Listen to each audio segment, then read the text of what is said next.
नमस्कार, आप देख रहे हैं न्यूज नेशन का डिजिटल प्लेटफॉर्म यूट्यूब और मैं हूं आपके साथ सचिन दुबे। और मैं हूं आपके साथ संजय यादव। आज एक बार फिर से देखा आपने कि कानपुर में एक ट्रेन डीरेल हो गई। और ये घटनाएं अगर पिछले 6 महीने के दरमियान आप देखेंगे तो वाकई में कई घटनाएं कई देश के कई हिस्सों से आई हैं, और जिसके बाद सवाल खड़े हो रहे हैं कि आखिर रेलवे के साथ हो क्या रहा है। कहीं पर यह कहा जा रहा है कि कोई साजिश की जा रही है, कहीं पर यह कहा जा रहा है कि पटरियों से छेड़छाड़ की गई है, कहीं पर बालासुर हादसा आपने देखा कि इतना बड़ा विभत्स हादसा था जिसके बाद वाकई में रोंगटे खड़े हो गए थे। और अब कानपुर में एक बार फिर से ये कहा जा रहा है कि 2000 लोगों की जिंदगी लेने के लिए कौन आखिर ये साजिश कर रहा था, क्योंकि रेल मंत्री का यह दावा है कि बाकायदा पटरियों पर यानी पटरियों से यहां पर भी छेड़छाड़ की गई थी और पटरियों पर बोल्डर रखा गया था, जिसकी वजह से ये ट्रेन डीरेल हुई है सचिन। लेकिन अभी तो जांच पड़ताल की बात कही जा रही है। रेल मंत्री बार बार ये कहते हैं कि हम सिक्योरिटी को लेकर बहुत सारे उपाय कर रहे हैं, नई नई तकनीकी इजाद कर रहे हैं जिसको हम इंप्लीमेंट करने वाले हैं। उसके बावजूद ये हादसे रुक नहीं रहे। एक और हादसा। अब रेल मंत्री ने तो इस बात का भी जिक्र किया था कि हम कवच लेकर आ रहे हैं, जिसमें अगर दो ट्रेन आमने सामने होगी तो वो अपने आप रुक जाएगी, ब्रेक लग जाएगा, और भी तमाम योजनाओं की बात कही गई थी, टेक्नोलॉजी और बढ़ाने की बात कही गई थी। अभी आज मैं पढ़ भी रहा था तो अब इस बात का भी जिक्र हुआ कि आने वाले वक्त में कई ऐसे एरियाज है, कई ऐसे जोन है जिसमें 4.0 या फिर कह लीजिए 4.0 कवच जो है वो टेक्नोलॉजी को बढ़ाया जाएगा, जिसकी वजह से और हादसे रुके। लेकिन जैसा कि अभी आपने कहा कि रेल मंत्री ने इस बात का जिक्र किया कि इस पूरे मामले में जांच होनी चाहिए, आईबी और भी तमाम जो एजेंसियां उनकी लोकल पुलिस और आईबी पहुंच भी गई है। पहुंच भी गई है कि जांच होनी चाहिए। लेकिन मेरे ख्याल से देखिए, सबसे बड़ी बात एक तो अवेयरनेस बढ़ानी चाहिए, क्योंकि आपको कुछ दिनों पहले खबर भी आपको याद होगी कि एक लड़का जो कि रील बनाने का बहुत ही शौकीन था, और वो रेल की पटरियों पर कभी सिक्के या फिर कभी पत्थर या फिर बिल्कुल। कभी लोहे की चीजें जो है वो रख दिया करता था, जो कि हादसे को बुलावा देना ही है एक तरीके का। हालांकि कई लोगों ने अपने बचपन में ऐसी हरकतें जो है वो की हैं, बदमाशियां जिसे हम कहते हैं। लेकिन हाँ बच्चों से ये गुजारिश है हाँ कि ऐसी हरकत ना करें, क्योंकि आपको तो हो सकता है कुछ क्षण के लिए मजा आता है, आपका काम हो जाता है, लेकिन उससे कई लोगों की हजारों और लाखों लोगों की जिंदगी जो जिंदगी है। उस समय दाव पर लग जाती है और आपको इसका अनुमान नहीं होता है। हम्म हम्म। और देखिए, अब सबसे सबसे बड़ी बात है यहाँ पर ये कि ऐसे कई हादसे हो चुके, कंटिन्यू ये हादसे हो हाँ। रहे हैं। अब तारीख बाई तारीख अगर मैं आपको बताऊं तो जो सबसे आंकड़े बड़ा तो हमारे मुझे पास याद है है। बालासोर वाला, हाँ, जो उड़ीसा में हुआ था। वो इतना आपने देखा, डिब्बों के ऊपर पटरियों दो मतलब सौ डिब्बे चढ़ गए तिरानवे थे। लोगों की मौत हुई थी हुई संजय, थी और वो वाकई लगभग में। 1200 से अधिक लोग हम्म। लापता, माफ कीजिए, घायल हो गए थे उसमें। जो हादसा हुआ था 2 जून 2023 को। अब अगली तारीख जो हमारे पास है वो 11 अक्टूबर 2023, जिसमें बिहार के बक्सर में दिल्ली से कामाख्या जा रही नॉर्थ ईस्ट एक्सप्रेस के डिब्बे पटरी से उतर गए थे, जिसमें कि 4 की मौत हुई थी, 100 लोग गंभीर रूप से घायल हुए थे। ऐसे देखिए, डे वाइज अगर आप आंकड़ों की बात करेंगे तो कई लोगों की जान गई, जिसमें लापरवाही कभी लोको पिछले पायलट एक की या है। डेढ़ साल का ही देखा जाए, हम्म 2023 से 2024 के पास हमारे पास जो आंकड़े हैं, हम्म अब देखिए 6-7 घटनाओं का जिक्र करें, इन सबको मिला के करीब करीब 800-900 लोगों की जिंदगी गई है। हम्म अब ये हादसे लगातार बढ़ने की वजह क्यों? क्योंकि देश में एक तरफ ये दावा किया जा रहा है, तैयारियां भी चल रही है कि वंदे भारत चल रही है, बुलेट ट्रेन हम्म चलाने की तैयारी कर रहे हैं, लेकिन जो हमारे बेसिक ट्रेन हैं, जो सुपर फास्ट हैं, जो एक्सप्रेस एक्सप्रेस है, हैं, हाँ। वो ट्रेनें अगर वाकई में सही तरीके से ऑपरेट नहीं हो पा रही या दुर्घटनाओं को दुर्घटनाग्रस्त हो जा रही है, तो फिर जो सबसे सेफ जोन अब तक ट्रैवल को लेकर, यात्रा को लेकर कहा जाता था, चाहे वो किसी भी क्लास का हो, किसी भी वर्ग का हो, वो सोचता था कि ट्रेन से हम जा रहे हैं तो सुरक्षित है। और लेकिन मेरे अब ख्याल लोगों से को ये सबसे बात, बड़ा नेटवर्क वर्ल्ड में नेटवर्क, हमारा हाँ, है। इंडिया का है, इंडिया भारत का, का। हाँ, कितनी इतना बड़ा नेटवर्क जो है वो रेलवे का हाँ। हमारे पास है। और अब हालांकि हजारों और लाखों की संख्या में लोग रोज ट्रेवल करते हैं। सबसे बड़ी चीज इसको सचिन रीढ़ की हड्डी इसलिए कहा जाता है क्योंकि चाहे जिसके पास पैसा हो हम्म वो भी, और जो गरीब तबका है, जो मजदूर तबका है, खास हम्म करके हमारे आपकी यूपी बिहार से जो हम्म लोग ट्रेवल करते हैं, हम्म वो पूरे देश के कोने कोने में जाते हैं, सबका एक ही माध्यम होता है, वो है वो है रेल। रेल, हाँ। लेकिन इन हादसों के बाद लोगों के अंदर ये सवाल पैदा हो रहा है कि क्या हम ट्रेन से जाएं, हम सेफ हैं, सुरक्षित हैं?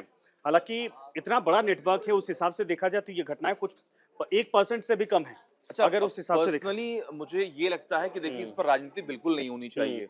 हो सकता है कि बच्चे या फिर वहां पर जो लोग मौके पर मौजूद होते हैं, हालांकि ये हादसे कई बार ऐसे नोटिस किए गए हैं कि पूरा खाली इलाका है हम्म। और वहां पर ऐसे हादसे हम्म। होते हैं, तो जरूर किसी न किसी की बदमाशी होगी। हम्म। लेकिन इस पर राजनीति किस तरीके से होती है, आप खुद सोचिए। हम्म। सरकार ये आरोप लगाती है कि विपक्ष जो है हम्म। वो जानबूझकर ऐसा हम्म। करने जा रहा है, और हालांकि विपक्ष भी ऐसा क्यों करेगा, हम्म। सरकार भी ऐसा क्यों करेगी? क्योंकि हजारों और लाखों की जिंदगी जो है हाँ। वो उस ट्रेन में ट्रैवल कर रही होती है। अगर उन्हें नुकसान पहुंचेगा तो नहीं, हालांकि राजनीतिक तौर पर मुझे नहीं लगता कोई ऐसा है। ये क्या हाँ होता है कि मेंटेनेंस को लेकर होता है हम्म कि अगर मेंटेन उसको नहीं किया जा रहा है समय के हिसाब से, या बारिश के वक्त नीचे से पटरियों से मिट्टी अगर निकल गई निकल है, गई घिस है गई हाँ है, तो ऐसे हादसे हो जाते हैं। पहले नक्सली जो बेल्ट थे उन इलाकों में ऐसे हादसे होते तो समझ में आता था। हम्म नवीन जी मेरे साथ जुड़ रहे हैं। नवीन जी, आइए, और इसके बाद हम चाहेंगे कि कुछ जो घटनाएं घटी हैं उसको लेकर सरकार का नजरिया क्या है, उसको बेहतर दुरुस्त करने को लेकर क्या कदम उठाया जा रहा, और इन सब के अलावा जो रेलवे मंत्रालय की तरफ से दावा किया जा रहा है कि कोई न कोई यहाँ पर छेड़छाड़ करने की कोशिश की गई है, तो क्या ये साजिश थी? देखिए, रेलवे जो महकमा है वो हमारे देश की रीढ़ की हड्डी है। हड्डी। एक सरकारी महकमों के अंदर सबसे अहम महकमा है रेलवे, जो 24 घंटे काम करता है और जिसके बिना पर हम लोगों का कहीं से भी आना जाना, इवन कह दें कि हमारा अपना जीवन यापन तक दुश्वार है अगर हम बिल्कुल। रेलवे के भरोसे ना रहें ना तो। रहे तो। और रेलवे में एम्प्लॉइज सबसे ज़्यादा हैं। रेलवे के एम्प्लॉइज की भर्ती को लेकर के बहुत सारे मामले रहते हैं। एक एम्प्लॉय रेलवे में होता है गैंगमैन। उसका काम होता है रेलवे की पटरियां चेक करना बिल्कुल। कई किलोमीटर तक। उसके हाथ में एक बहुत बड़ा पाना होता है, हम्म। उसको लेकर, और एक लोहे की झाड़ू होती है हाँ। जिससे वो जो पत्थर होते हैं उनको सटा हटाता, देता है, हाँ। बीच में सटाता है, ताकि जो है वाइब्रेशन जो है ट्रैक के बीच में ना हो पाए। अच्छी खासी संख्या में वहाँ पत्थरों का होना बहुत जरूरी है। और दूसरा, नट को कसना बहुत जरूरी है समय समय पर। तो ये भर्तियां 2020 के टाइम पे गैंगमैन की बम्पर भर्तियां निकला करती थी। अब क्या हुआ, इसके बाद चीजें जो है बदल गई। अब कॉन्ट्रेक्चुअल जॉब होने लग गई, कॉन्ट्रैक्ट पर लोग आने लगे। और उसके बाद मैंने तो अभी बहुत दिन से देखा भी नहीं कि रेलवे में कोई चाबी लेके घूमता हुआ व्यक्ति दिखाई दे। दिखा नहीं, सही बात जी, है। रेलवे की मेंटेनेंस को लेकर के एक बड़ा सवाल पिछले जो 8-10 सालों में देखने को मिला है, वो ये है कि हमने मॉडर्नाइजेशन तो बहुत ज्यादा कर दिया, डब्बे बहुत खूबसूरत बना दिए, सफाई में बहुत अच्छा काम किया है, और जो है प्लेटफॉर्म अच्छे बना दिए, प्लेटफॉर्म सुविधाएं अच्छे दे दी, बना हाँ। दिए। पहले जो ट्रैक गंदे होते थे हमारे, जो उसमें तो टॉयलेट काफी वेस्ट सुधार से, किया है उसके अंदर एक डिस्पेंसर उसमें लगा दिया गया है, जो कि एक अलग से हाँ। चीजें होंगी। लेकिन हादसों की संख्या में बढ़ोतरी लगातार देखने को मिल रही है। पिछले 6 महीने में ही हमने कई सारे रेल हादसे देख लिए। हमने रेल मंत्री का वो मेहनत भी देखी है, जब वो कई रात तक वहां खड़े रहे बालासोर के अंदर, बालासोर में। और जब वो ट्रैक चालू हुआ तो उन्होंने हाथ जोड़ के भगवान को नमन किया। उनकी ये मतलब निष्ठा उनकी जो थी वो दिखाई दी हमें। लेकिन उसके बावजूद भी हाथ से नहीं टले। कभी यही देश है जब एक रेल हादसे पर एक रेल मंत्री ने इस्तीफा दिया था, लेकिन बिल्कुल। इस देश में अब इतने सारे रेल हादसे हो रहे हैं, लगातार रेल हादसे हो रहे हैं। हम साजिश का नाम दें, हम वीडियो देखते हैं, कई बच्चों ने पत्थर रख दिए। देखिए, रेल का पटरी से उतरना कोई साजिश जो है, वो भी कानपुर जैसी बेल्ट के अंदर, असंभव जैसी बात है। कानपुर के इस हिस्से में मुझे लग रहा है कि पिछले 10 साल के इतिहास में या 12 साल के इतिहास में 2-3 घटनाएं हो चुकी हैं, और 1-2 बड़ी हुई हैं। देखिए, जो घटनाएं रेल के साथ में इंसानी खिलवाड़ की जो होती थी, वो नक्सल बेल्ट में ही देखी जाती थी। हाँ। इसके अलावा नहीं देखी जाती। बिल्कुल सही। बाकी दुर्घटनाएं जो है वो मानवीय लापरवाही के कारण हो सकती है। एक सिग्नल पर 2 ट्रेनों का आ जाना, वो एक बड़ी भूल है, एक मानवीय लापरवाही है, जिस वजह से बड़ा हादसा हो जाता है, जैसे कि बालासोर में हुआ था।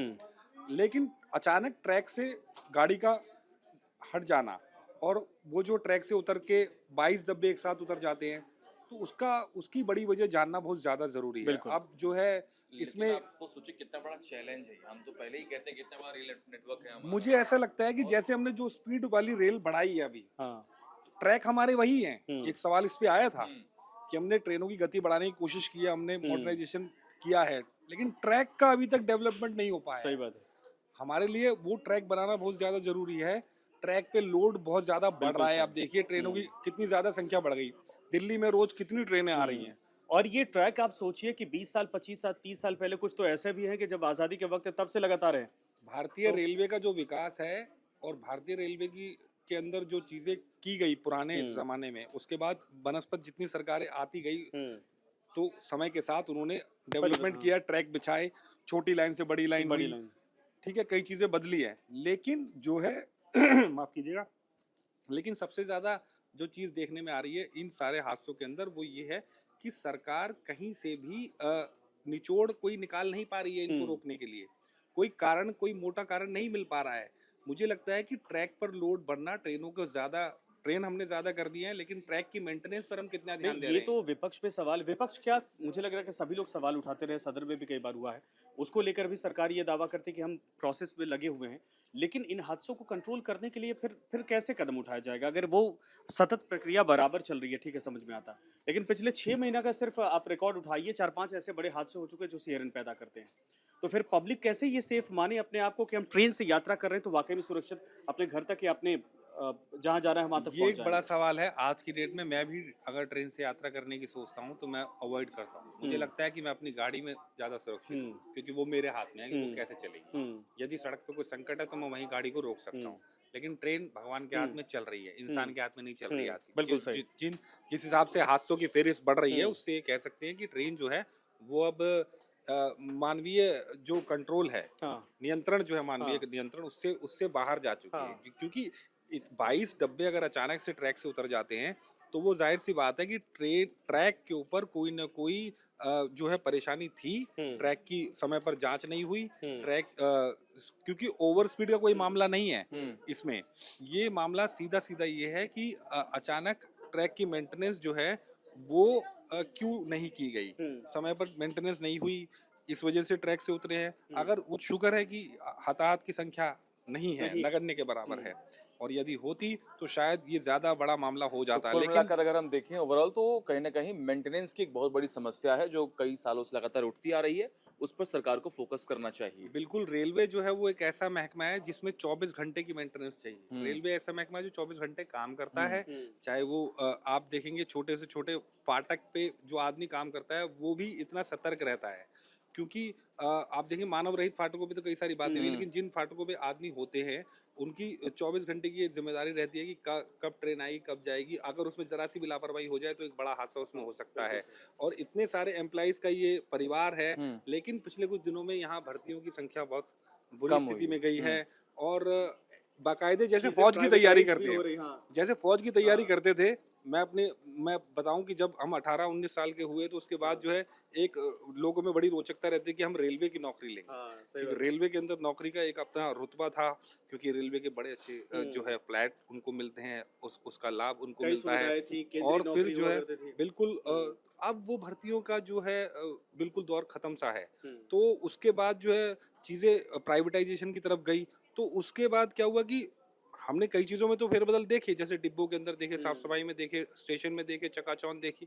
लेकिन असली काम जो इंजीनियरिंग वर्क्स का है उस पे लोड जो कहीं ना है लैग हो गया उसमें, कहीं ना लैग कहीं लैग हुआ हो है। तो देखिए सबसे सबसे बड़ी बात यहाँ पर है कि जो हादसे हैं वो लगातार बढ़ रहे हैं। इसको रोकने के लिए आखिर सरकारों को क्या प्रयास करना चाहिए?